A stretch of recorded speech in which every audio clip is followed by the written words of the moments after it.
Rovish Radio Maria era. Nice to have your company as always this morning, 11:15 this Wednesday, the 27th of July. And we're on camera as well. If you want to click in there on Facebook and YouTube and have a watch while we're chatting, you're welcome to do that as well. And drop a comment, of course, on our social media. Share it, like it, follow it, subscribe, and all those other good things via social media. So do please have a listen in, and again, it's useful if you're watching back later. Wave and a little shout out to you as well. Thanks for being part of our Radio Maria ministry here by listening in and by sharing it with others too. And indeed, greetings to all of you listening on Sairview Channel 210 on your television.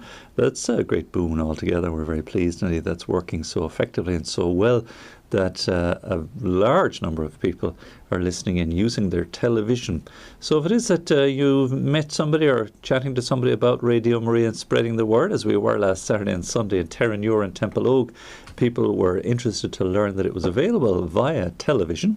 And so Sairview 210, we had any number of people heading away home after Holy Mass saying, oh, I must look that up and check it out. So if you're listening in as a result of our visit, our promotion there last Saturday and Sunday here in Dublin, you're very welcome. Thanks for being part of the journey here. And feel free to be, as part of the family, one of those who likes to communicate and to get in touch with us. And the usual means 014 123456 is the telephone number. Margaret is volunteering downstairs to help answer the phone, and Thomas and Thomas Ella are on the mixing desk today as volunteers too.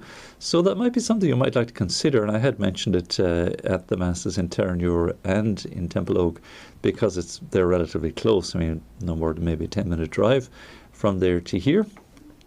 And again, if you're one of those listening in new, you might like to consider dropping over to see us, and I extended that invitation, as I say, to those at Holy Mass too. So we do hope we'll get at least one or two visitors passing the way, coming in to say hello to us here. We're literally looking across at the new the new extension of the Red Cow Hotel, the tall 6-storey building there that faces us. So the gable end, if you like, of the Red Cow Hotel, the southern end of it. This is where the radio station is, and looking across there too. So, again, pop in and pay us a visit. Maybe let us know ahead of time, just in case. And just to let you know, there will be adoration continuing as well from today through Saturday, if it is you'd like to pop in. It's always good just to make a little reservation, to make the phone call, so that we know roughly what time you'll be able to come. And if it's something you're able to sign up to, so much the better, because we had some visitors came on an off-peak time when we weren't able to sustain the adoration. They came because they wanted to take part in some prayer, and I said to them, look, there's nobody who was signed up to come has come, so you'd need to sign up so that those who come casually are able to come casually when they do. See, with nobody signed up, then it can't be, and the idea is that we would have every day of the week. It would be lovely to have it continuous 7 days a week. We're building up towards that. We'll keep pushing and leaning into it all the time. So if that's something you would like to do, why not consider it? It'd be a lovely little pilgrimage to make, a little mini pilgrimage to come to the studio. And speaking of pilgrimages, another shout out for our pilgrimage around the Dublin city tomorrow. We'll have Holy Mass tomorrow from the shrine of Venerable Matt Talbot, Our Lady of Lourdes Church there in Sean McDermott Street. So I'll be celebrating Mass there. We'll have it online for you as well. Really looking forward to that. And it'll be the first of our 5 pilgrimage stopping off points around the city. And we know we already have a tidy little crowd who are coming to join us and share with us. Dermot will do his usual little hosting of the little history of each of the churches. So going from Sean McDermott Street, the shrine of Venerable Matt Talbot, Our Lady of Lourdes, up to Garner Street, the Jesuit Church, and visiting and hopefully being able to venerate the relics of Blessed John Sullivan.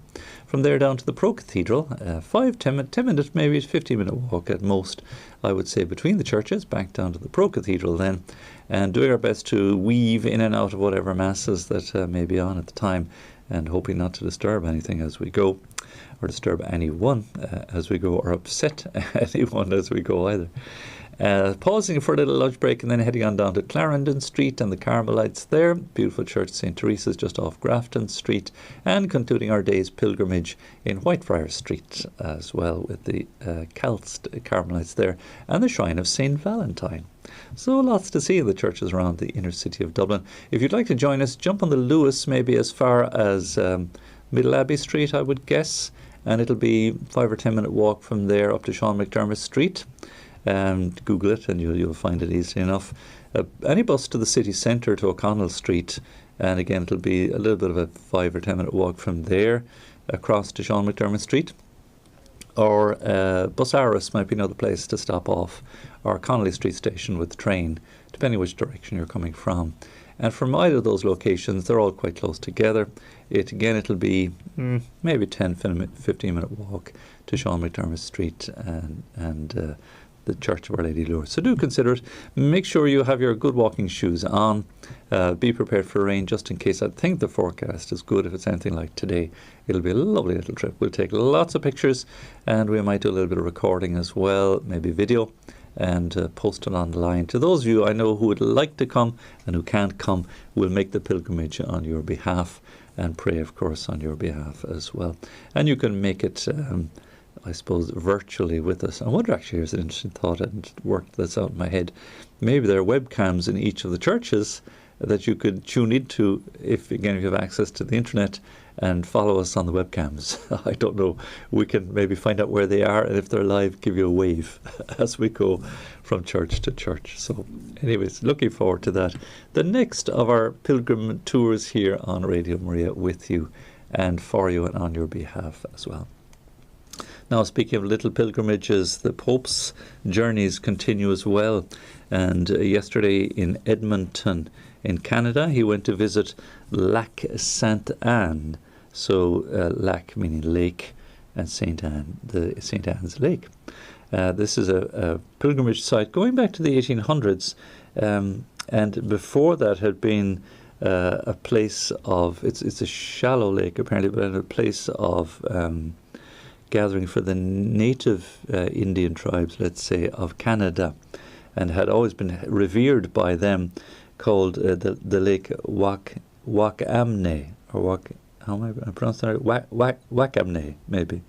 Anyway, don't ask me for a correct pronunciation.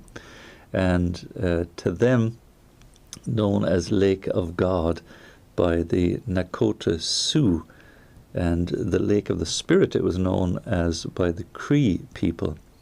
Now, not at all unlike our own ancestors here. There was certainly worship of fire and the sun and the earth, of course. All these things, these date back. The religion, you see, is seated deep in the heart of the human person, that we are creatures opened to the invisible and the mysterious, and again, there's a sense of religion built into us that we can't define where it came from, except that we acquiesce to it and recognize it's from God, from an invisible source. Atheists have to grapple with that question. How is it that there are so many people in the world who have this religiosity? It could be even something like superstition. It could be the occult, but people believe in all kinds of things, and all kinds of strange things at that. But why is this a human disposition? Why is this something that occurs? It's a human phenomenon. And the atheists have a tough job trying to explain that, and I'm not sure how they explain it away. Maybe they fall back on sociological or societal influences. But you have to reckon with time immemorial on that score. And here you have these native tribes, the First Nations as they're called in Canada, already, having a sense of the spirit and a sense of God, of the other in mystery, and a veneration towards ancestors. That's not at all unlike the Druidism and all these other Celtic spirituality that predates Christianity here in Ireland. There's little in the difference, you might say. And kind of confirming the idea that we share a sense of religion and a thirst for the other and that which will bring us fulfillment. And a way of explaining why things are the way they are, why there's such order in the universe, a way of explaining the wonder and awe that exists simply in creation and the forces of nature. Again, predating Christianity, how else do you begin to grapple with that? And you see it, in every culture and in every time, this sense of the religious spirit in the human person. So the Pope then was visiting this lovely shrine, following the Mass in the Commonwealth Stadium of Edmonton. He celebrated a liturgy of the Word at Lac Sainte-Anne, one of the most sacred sites for the indigenous peoples of North America, and long known as a place of healing. I wonder if there are healing properties associated with the water. When the religious came there in the 1800s, they made of it a pilgrimage site. It was named after Saint Anne, the mother of Our Lady, of course, feast day with Joachim and Anne yesterday, so very appropriate that the Pope should visit on that date. And it was named by a Quebecois Catholic missionary. Now, am I pronouncing that even right? Quebec, of course, Q-U-E-B-E-C, and O-I-S, Quebecois, so Quebecese, which a person from Quebec. So, a Catholic missionary. He launched a pilgrimage in the late 19th century and celebrating the week of her feast day, of course, the 26th of July. After blessing the water of the lake and the faithful present with it, Pope Francis presided over a liturgy of the Word. The Holy Father started his homily, noting that the beating of drums introducing the celebration seems to echo the beating of the hearts of the many pilgrims who for generations have walked together to reach this lake of God, seeking healing from its waters. And he also said that silently contemplating these waters, where the maternal heartbeat of the earth can be sensed, inspires us to return to the sources of life and of our faith. Indeed, he said it allows us in spirit to visit the holy places, to imagine Jesus. Where's my page gone? This is not good. My pages aren't numbered, so that's the end of that. Wait a while, bear with it, because some lovely pictures. No, I've lost where I was. Sorry, here it is. I beg your pardon. Oh, that's nice, yeah. To imagine Jesus as he carried out much of his ministry on the shores of a lake, the Sea of Galilee. There's a nice connection the Holy Father made with Jesus himself, and the importance of water and fishing and the water of life, of course, baptism, naturally, all of those things. So, again, very appropriate and just great way of sharing in fellowship with the native peoples of Canada as well. And again, as you know, it's an outreach that the Pope is seeking to engage in with a view to reconciliation and seeking mercy as well for harm done to those native peoples. There's some beautiful pictures there of the Pope at the lake and given a little bit of time on his own as well, gazing upon the lake, and some lovely pictures of him with the Native American Indians and their headdress as well. And of course the Pope wearing one of their feathered headdresses too. So he added to the crucial role of grandmothers, especially in indigenous communities, in transmitting the living water of faith. Faith rarely comes from reading a book alone in a corner, the Pope said. Instead, it spreads within families, transmitting in the language of mothers, in the sweetly lyrical accents of grandmothers. While thanking them for their precious role, he reiterated his call on families to cherish and take care of their elders. Guard this source of life within your homes. Take care of it as a precious legacy to be loved and cherished. Beautiful words there from Pope Francis, and shaking hands there with the native North American Indians there.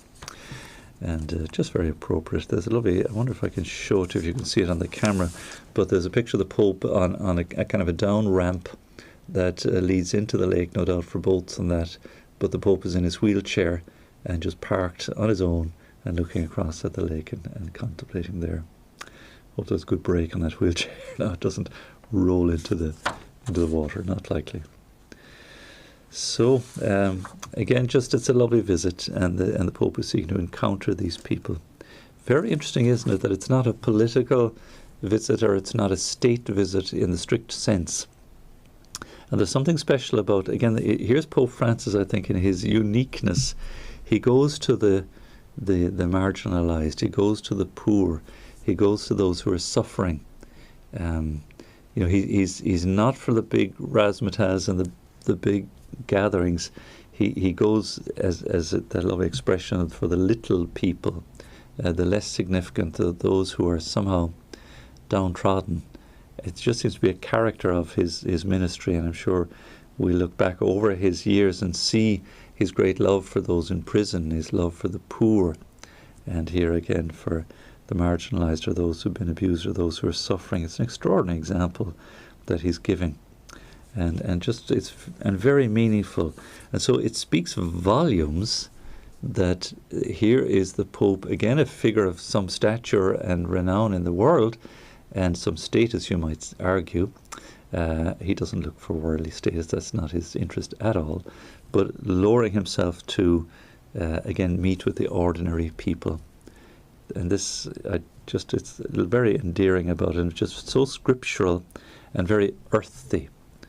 Of course, you'll get all the pundits then who will moan and complain and give out, what about all the other issues the Pope should be addressing. And I throw my eyes to heaven with some of that, because it just, like, the poor man can do nothing right in the eyes of some. It's very unfair. It really is. Like, I get kind of frustrated, a bit exasperated with that kind of mentality that holds a stick over the Pope, saying, why isn't he doing this, and why isn't he doing that, and why isn't he doing the other? Whereas, again, unlike, he's not there to kind of, what is it, sort of beat people over the head with a stick, and to pound world leaders into doing this or that or the other. That's not the role of the Pope. I think in reaching out to the poor and the marginalised and the suffering, he's given an example to state leaders. He's drawing the eyes of the world, in fact, to a different way of looking upon the world and a different way of approaching, that the poor deserve priority, those who are suffering deserve priority, the elderly, the abused. This is a different kind of sort of way. The world doesn't think in those ways. So I think those maybe with more of a worldly mind are inclined to take it out on the Pope a little bit and call him to account for so many other things. But cut the man some slack, back off. give him room to do what he's seeking to do, and let that then take its effect. How can that not but be something so wholesome and so endearing, and just touching hearts, and maybe warming our hearts in the same way towards the poor and the suffering and those in any kind of need. And then we can begin to address the world's problems, all the major issues that are going on, and there's no shortage of those too. Anyway, that's just my little thought on that. Share with me again if you have any further insights or thoughts on that. And do have a look online. Maybe we should post up some of these pictures on our own social media. It's very impressive, really, very impressive. And lovely how it is that the Pope likes to go on pilgrimage to, Shrine of Our Lady, or the way he went to Knock when he came to Ireland here. And if you remember, his visit to Ireland for the World Meeting of Families was very much a penitential one as well, and seeking in the very same way to reach out to those who had suffered at the hands of the Church and neglect or again, culpable, grave crimes and sins committed. Here comes the Pope among us to seek forgiveness, to make a little act of penitence, and to extend himself in solidarity and fellowship with his people. So, again, those who have axes to grind against the Pope, look, bury the hatchet, put it away. Get an appropriate image for Indian people, the hatchet. Put it away and begin to journey with the Pope. See what he's trying to do, and allow him to do. Give him the space in the room he needs to do what he needs to do. So do look that up, and you'll hear Vatican News speaking about it anyway as well, and very poignant and very touching and very meaningful. So I wonder, will he engage much with any of the politicians or senior figures in state too? Maybe he will. It'll be interesting to watch anyway. And he leads by example, and there he is in his wheelchair, So the knee is still bad with him. So very good. So again, do text in 089 467 2000 if you have any thoughts you need to share or reactions to. Plus 353 89 467 2000. Give a call 014 123 456. Excuse me. Now let me just have a quick scan here of some of our Chatechesis here. Excuse me. Michael just texted in yesterday. He says, what was I chatting about yesterday? I suppose really faith, and that people neither believe in sin or that there is an eternal life to come, it seems, nowadays, Michael. And so the prevailing culture seems to be eat, drink and be merry, for tomorrow we die. And ironically enough, that's from sacred scripture, that particular expression, eat, drink and be merry, for tomorrow we die. I think it's from the wisdom literature, might be one of the Psalms. But our culture seems to be like that. I read a little thing as well yesterday whereby, let me just take a little drink because this always attacks me. Thank you. Just yesterday, that it seems that the prevailing mindset of the world, that we're easily put off anything in the way of ambition or of creativity or of zeal when it is that we're left in a sort of a comfort zone. The idea of being knocked out of your comfort zone. That we live in a world today, certainly in the West, in wealthier nations, as it's very true of Ireland. We're so wealthy here relative to other countries. But when we enjoy this material comfort, sufficient food and food security would be a key. These are sort of the main ingredients, I suppose. Comfort and shelter by way of housing, and sufficient heat and energy to provide that. Freedom, if you like, there's a certain peace or freedom from any untoward opposition, and entertainment. That if we have all these sort of tick all these comfort boxes, then we're so easily lulled into a kind of lethargy or inactivity or just indifference. So I think, Michael, you're touching on something there most certainly, that it's a danger in our prevailing culture and society that we just become inert, indifferent, and sort of, surrounded by kind of cotton wool or immersed in our own little self-serving world. It's a huge danger today. And these blessed machines, with all the video content we're able to look at, and that grabs our attention and holds our attention and frivolously wastes hours in an offhand way, just as that song used to say, just hours just lost to oblivion, because we're numbed into this kind of state of inertness. And again, so long as our primordial needs are met.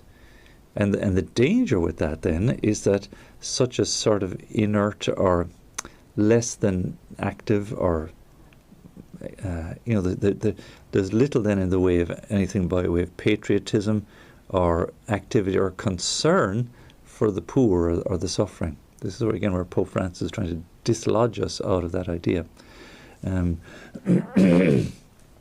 It's a real danger.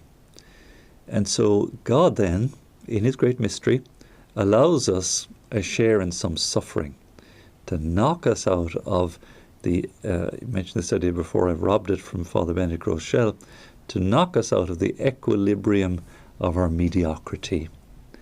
that the real danger is we fall into a kind of mediocre, so long as I'm all right, what's that expression? I'm all right, Jack.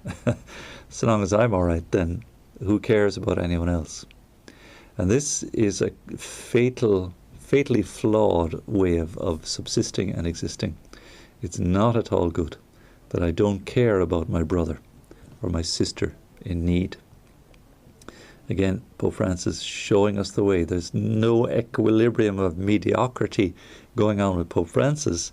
He's leaning into the problems of the world all the time.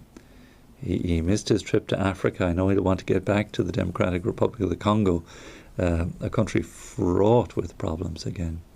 And he seems to relish the idea of walking into these situations where there's just intractable situations and difficulties. So, Michael, your text is spot on in that it does seem that way, doesn't it? That with all the entertainment we have to hand, with all the creature comforts, little effort is required. And then we lose sight of the gift and blessing of our faith. And it's interesting then, you look back in times past and you see the persecution of the faith and the people here in Ireland not that long ago, and it meant that the faith was powerfully strong, was a great unifying force and something to be reckoned with, and brought about tremendous good, to the point in the last century and the century before, with such a huge wave of energy and missionary endeavour coming from Ireland. And now we see it sadly waning away. Not gone by any means, not gone. Don't see this as a kind of bewailing or bemoaning the past. There are wonderful souls still. We know it well through our work in the radio, and very impressive to see the lovely crowds gathered in Terranure and in Templeogue. It gave me great heart, actually, because I've been to some churches in Dublin where the congregations seem just tragically small, but not in these parishes. Very impressive. So thank God. And every parish we go to, in fact, we just see such great numbers of people living the faith and again, zealous. The church hasn't gone away in Ireland, not by a long chalk, and lots of very, very good people. And so that gives us great cause for hope that no, we're not all succumbing to an equilibrium of mediocrity or an eat, drink and be merry, tomorrow you die. No, faced with no little opposition from the world, we're now given a great opportunity to express ourselves gently but firmly in our faith, and to hold fast, like Jeremiah in today's gospel. He was finding it tough. Man, they were, the first reading rather, Jeremiah, they were giving him grief left, right and centre. But the Lord is his strength in the end. And it's the pearl of great price indeed that we seek. I want to say a few words about that after the break. We have a little piece of music, Treasure in the Field, just to play in keeping with that theme of today's gospel, that again, those who discover the value of faith should sell all they have and come follow me. Isn't that what the Lord said? So I'll reflect a little bit on that with you now as well. Again, if you'd like to join me in the conversation, please do. 089 467 2000 is the text and WhatsApp number, and email info@radiomaria.ie, and give a call on 014 123 456. So thanks, Thomas. Treasure in the Field.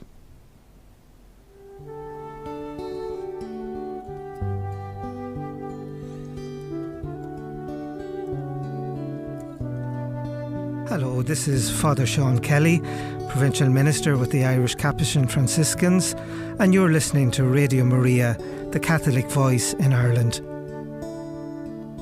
Lord, to whom shall I turn? You alone speak the words of life. You alone on the earth or in heaven above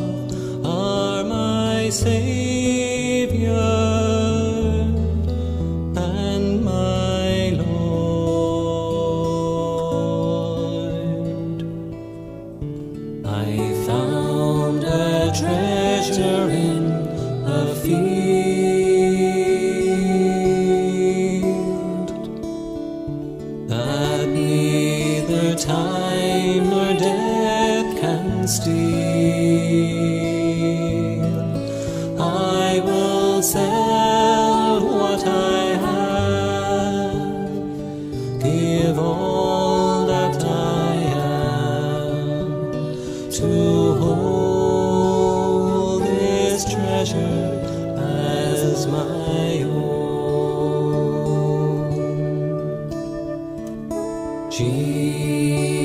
Jesus, Lord of my life, I can ask for nothing more than to see and believe that my life lies in you, in the kingdom of my God.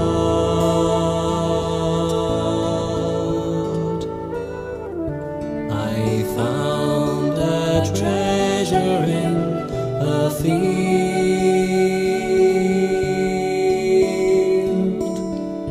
that neither time nor death can steal. I will sell what I have, give all that I am, to hold this treasure as my own. I will sell what I have, give all that I am, to hold this treasure as my own.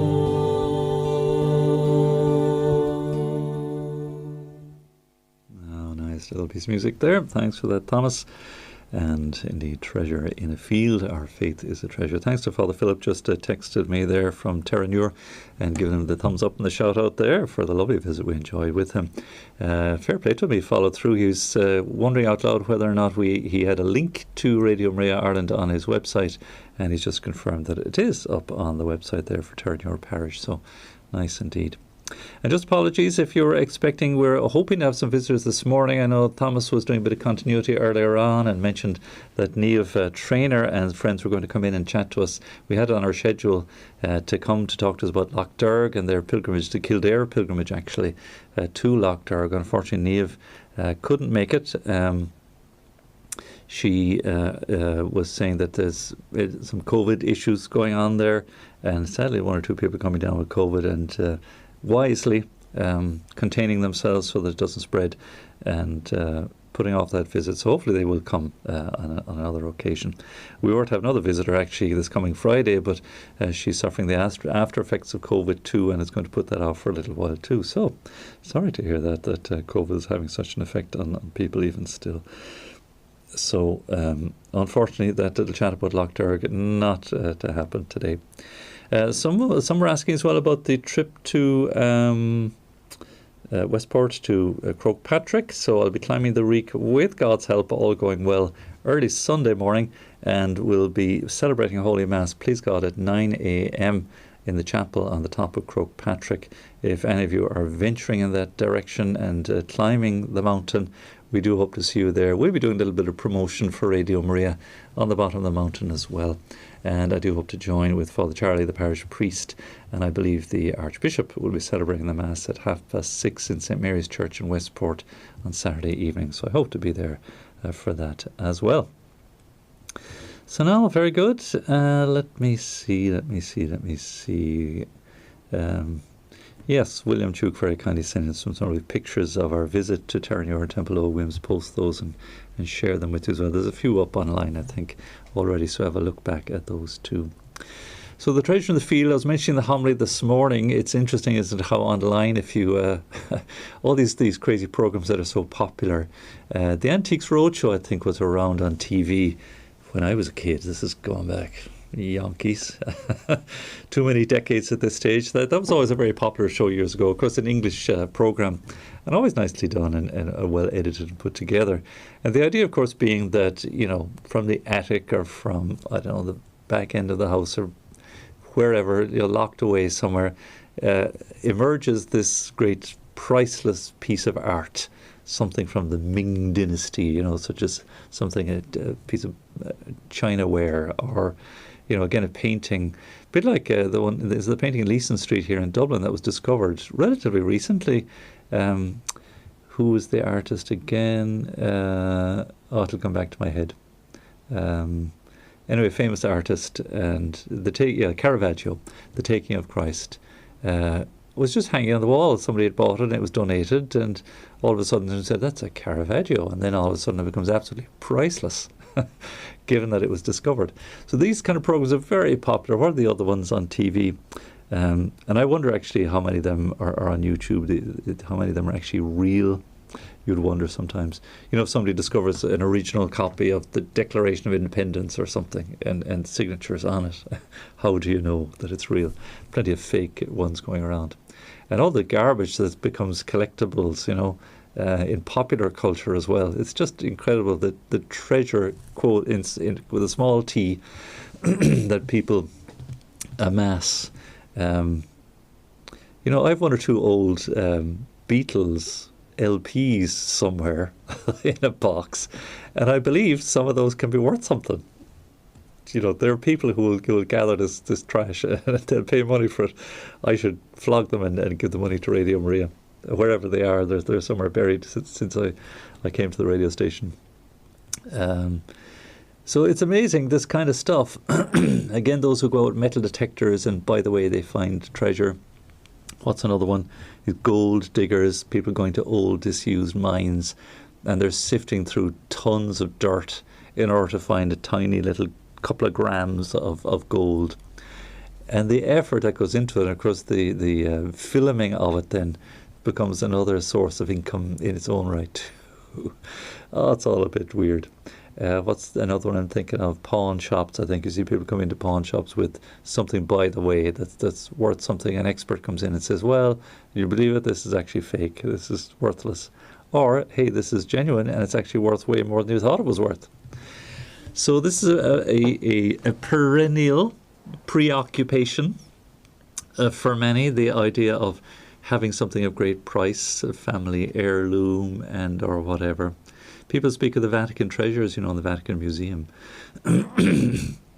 Excuse me. They are fascinating, and they're awesome to behold. Some of these most beautiful chalices and vestments, and again images and so on, gifted to the Vatican as a symbol of the great price, pearl of great price that is the faith.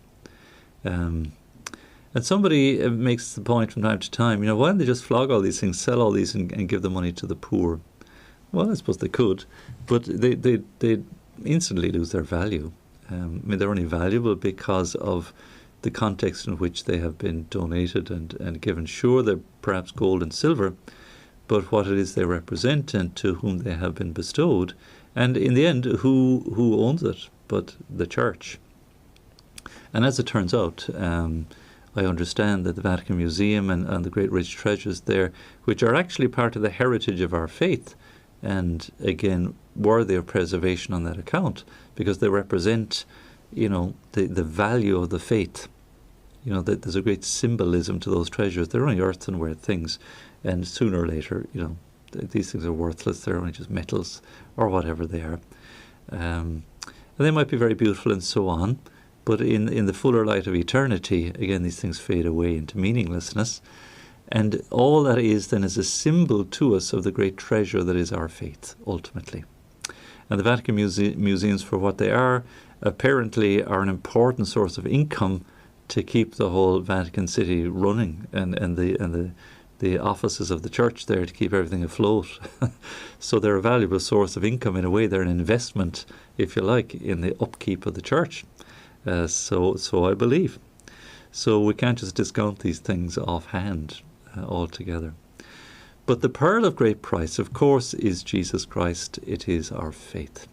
And so, you find it in the field, you bury it, you go sell everything you have, buy that field, and boom, the treasure is yours.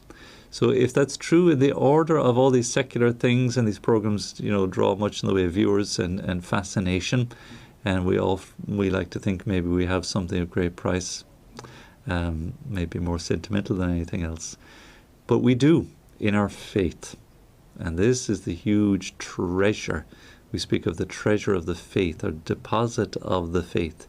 And it's a gift freely given. You cannot buy it. You can't purchase it. It doesn't come in boxes or in packages. It's a gift freely given. And freely we have received. And that gift and that treasure becomes all the more valuable and the more beautiful to behold in the measure that we give it away. It doesn't belong to us in the first place. It's a free gift given to us, and it's intended to be shared. And in the sharing of it, that treasure becomes all the more wondrous and beautiful to behold, and deeper and ever more valuable in its own right, in the measure in which we share it. So again, there's Pope Francis leading us towards the poor. Who was that great priest? I forget the historical context, but whatever great ruler was in Rome, I think at the time, and whoever it was said, bring out all the treasures of all the churches. And whatever great saint it was, I should remember the details, what did he bring out of the churches? He brought the poor. He brought with him all the people that the church was serving in its great mercy, and that he was working with, of course. And he said, here you are. Here's the treasure, the church's treasure. These poor people. Fabulous answer, inspired answer on behalf of that great saint. Somebody is bound to know, and you can help correct me as to who that is. That's the treasure. We are God's treasure, if you like, and the poor most especially. But the gift of faith that enables us to recognize that and see that and respond to it and share as a result. This is the real this is the greatest economic resource. If only all those great economics and people, world leaders and so on, could recognize that. They're busy amassing property or land or power and status. Worthless, the whole lot. Will all be taken from them in the course of time anyway. Rather, it's the people and especially the poor and the faith that helps us to recognize that treasure. These are the things to value. These are the things to hold fast to. Not all the material possessions that we might otherwise amass. Let them go, or certainly be as detached as you can from them. Use them, rather, to win friends in heaven. That's what the Lord says. Use money, tainted as it is, to buy you eternal life by being generous with those in need. Very good. It's a great gospel, very challenging, as they always are, as you know, and I hope indeed stimulating for you today. So thanks for your company here on Chatechesis. Always nice to share with you. Again, if you're listening back or watching back, do send in a little comment, a thought, an idea, a question. Help me out in some of that research there too, and be part of the conversation here. Many thanks to August Thomas Ella, our on mixing desk today. Trainees all, but doing great work. Thanks be to God. And we'll pause here and we'll allow our bells to toll and back very shortly for our Angelus and Midday Prayer.